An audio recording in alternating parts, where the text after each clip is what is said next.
আসসালামু আলাইকুম। এখন দেখবেন সংবাদ শিরোনাম।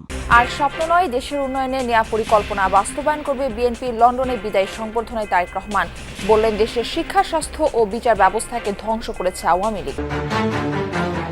নির্বাচনে ঋণ খেলাপিদের অংশগ্রহণ ঠেকাতে তৎপর কেন্দ্রীয় ব্যাংক, তথ্য হালনাগাদের নির্দেশনা। খেলাপি মুক্ত হতে যোগাযোগ করছেন অনেকে। নির্বাচন ও গণভোট শুধু আনুষ্ঠানিকতা নয়, রাষ্ট্র বিনির্মাণের সুযোগ। জাতির উদ্দেশ্যে দেয়া ভাষণে প্রধান উপদেষ্টা বললেন, ভয় দেখিয়ে ভোট বাধাগ্রস্তের অপচেষ্টা রুখে দেওয়া হবে। শীতের আগমনে কুয়াশা জড়ানো জড়তা নিয়ে চোখ পেয়েছে প্রকৃতি। উষ্ণতার খোঁজ আর পিঠাপুলিতে বুঁদ গ্রাম বাংলার মানুষ। এতক্ষণ শুনছিলেন সংবাদ শিরোনাম, এখন দেখবেন বিস্তারিত। আর স্বপ্ন নয়, দেশকে এগিয়ে নিতে সুনির্দিষ্ট পরিকল্পনা করেছে বিএনপি। 12 ফেব্রুয়ারি নির্বাচনে বিএনপি জয়ী হলে দেশের উন্নয়নের সুনির্দিষ্ট পরিকল্পনা নিয়ে কাজ করা হবে। লন্ডনে বিদায়ী সংবর্ধনা ও বিজয় দিবসের আলোচনায় এসব কথা বলেন তারেক রহমান। তিনি বলেন, আওয়ামী লীগ 15 বছর ক্ষমতায় থেকে দেশের শিক্ষা, স্বাস্থ্য সহ বিচার ব্যবস্থাকে ধ্বংস করে দিয়েছে। বিপুল পরিমাণ অর্থ পাচার করা হয়েছে বলেও উল্লেখ করেন তারেক রহমান। লন্ডনে বিজয় দিবসের আলোচনায় বিএনপির ভারপ্রাপ্ত চেয়ারম্যান তারেক রহমান দীর্ঘ 15 বছরের আওয়ামী লীগ সরকারের দুঃশাসনের চিত্র তুলে ধরেন। তিনি বলেন, হত্যা, নির্যাতন চালিয়ে ক্ষমতায় টিকেছিল স্বৈরাচার। দেশের ছাত্র জনতা জীবন দিয়ে আওয়ামী লীগ সরকারকে ক্ষমতাচ্যুত করে দেশকে স্বৈরাচার মুক্ত করেছে। এখন সময় এসেছে দেশ গঠনের। এই যে স্বৈরাচার ছিল, তারা কিছু জিনিস বানিয়েছিল, কিন্তু সাধারণ মানুষ যখন অসুস্থ হয়, গ্রাম পর্যায়ে, ইউনিয়ন পর্যায়ে, উপজেলা পর্যায়ে, তারা কিন্তু উপজেলা স্বাস্থ্য কমপ্লেক্সে যায়, অন্য জায়গায় কোথাও যায় না তারা চিকিৎসার জন্য। তার মানে মানুষ, প্রান্তিক মানুষ চিকিৎসার জন্য যতটুকু সুবিধা পাচ্ছে, তারা যে যাচ্ছে, তারা কিন্তু সেই বিএনপি যে করে আসছে সেখানেই তারা যাচ্ছে। তারেক রহমান বলেন, আওয়ামী লীগ দেশকে খাদের কিনারায় নিয়ে গেছে। দেশের শিক্ষা, স্বাস্থ্য ও আর্থিক খাত ভেঙে দিয়েছে পতিত সরকার। এখন আর স্বপ্ন নয়, পরিকল্পনা নিয়ে কঠিন পথ অতিক্রম করতে হবে বলে জানান তারেক রহমান। আমরা কোনো স্বপ্নের মধ্যে থাকতে চাই না। স্বপ্ন দেখতে দেখতে দেশ থেকে প্রতি বছর $16 বিলিয়ন পাচার হয়ে গিয়েছে। স্বপ্ন দেখতে দেখতে দেশের অর্থনৈতিক অবস্থা, দেশের শিক্ষা ব্যবস্থা, দেশের কৃষি ব্যবস্থা, দেশের রাস্তাঘাট, দেশের আইন আদালত, আইন শৃঙ্খলা সবকিছু ভেঙে চুরমার হয়ে গিয়েছে। বিএনপি ক্ষমতায় গেলে দেশ গঠনের নানা পরিকল্পনার কথা তুলে ধরেন তারেক রহমান। তিনি 31 দফা কর্মসূচি তুলে ধরেন। স্বৈরাচার পতনের 2.5 বছর আগে বাংলাদেশের মানুষের সামনে আমরা 31 দফা সংস্কার কর্মসূচি উপস্থাপন করেছিলাম, মনে আছে আপনাদের?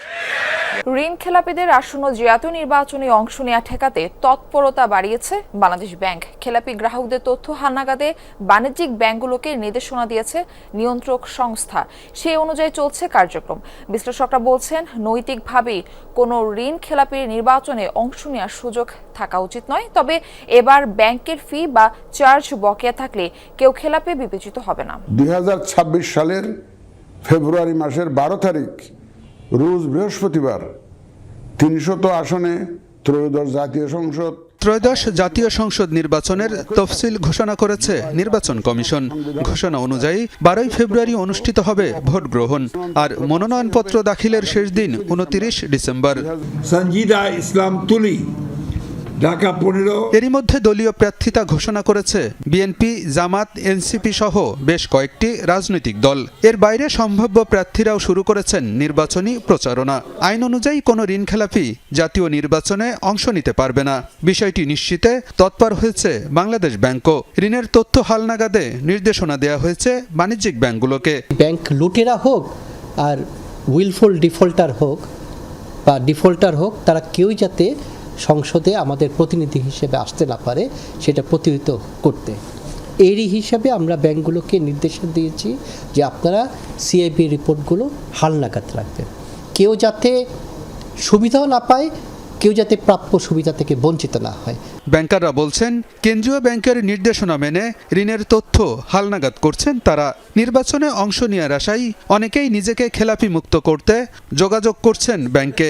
ঋণ পুনঃতফসিলের সুযোগও নিচ্ছেন কেউ কেউ। বাংলাদেশ ব্যাংকের যে সমস্ত গাইডেন্সগুলো আছে, আমরা সেগুলির মোতাবেক কাজ করছি, এবং অবশ্যই আমরাও চাই না খেলাপি গ্রাহকরা নির্বাচনে অংশগ্রহণ করুন।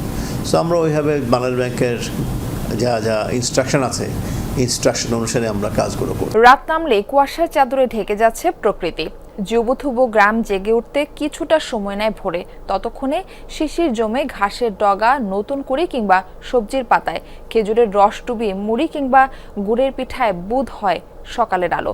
গ্রামে গ্রামে আগুন পোহানো, জলাশয়ে পরিযায়ী পাখির রাজ্য, ঝুপ করে সন্ধ্যা নেমে যাওয়া হিমেল রাতের পূর্ণিমা জানিয়ে দিচ্ছে শীত নেমে গেছে পুরো মাত্রায়। কুয়াশার চাদর জড়ানো প্রকৃতি আড়মোড় ভাঙছে অলস সকালে, ঘুম ভাঙছে চিরায়ত গ্রাম বাংলার। ভোরের বাতাস মালুম দেয় শীতের, উত্তরের হাওয়ায় জুবুথুবু প্রাণ প্রকৃতি খোঁজে উষ্ণতা। শীত নেমেছে দেশের সবচেয়ে উত্তরের জনপদ তেঁতুলিয়ায়। মাঝে মাঝে এমন ঘন কুয়াশায় ঢেকে থাকছে চারপাশ। স্থানীয়দের মতে এবার শীত কিছুটা দেরিতে শুরু হয়েছে, যদিও প্রকোপ থাকতে পারে অনেক বেশি। কিন্তু শীতের আগমনে উৎসব শুরু হয়েছে এই জনপদে। শীতের প্রধান আকর্ষণ রসের হাড়ি, খেজুরের গাছের দিকে লোভাতুর দৃষ্টি ছেলে ছোকরাদের। পিঠাপুলি আর খেজুরের গুড়ের বদৌলতে সকালের নাশতাটা এ কদিন বেশ জমাট। শীত যেন এখানে উৎসবের আরেক নাম।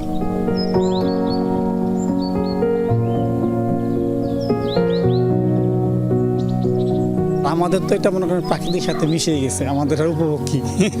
আগাম শীত আসে নাই, এবারে বেশি অনুভব হইতেছে।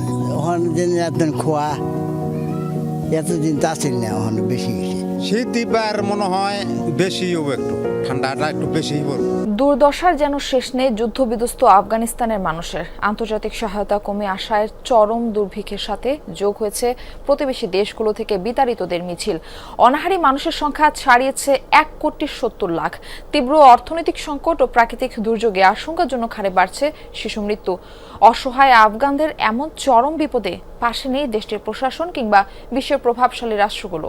হাড় জিরজিরে সন্তানকে কোলে নিয়ে হাসপাতালের বাইরে দীর্ঘ অপেক্ষায় আফগান নারী সালেহা। কঙ্কালসার হয়ে আসা শিশুটিকে বাঁচাতে নিজের সর্বস্ব দিয়ে লড়ে যাচ্ছেন এই নারী।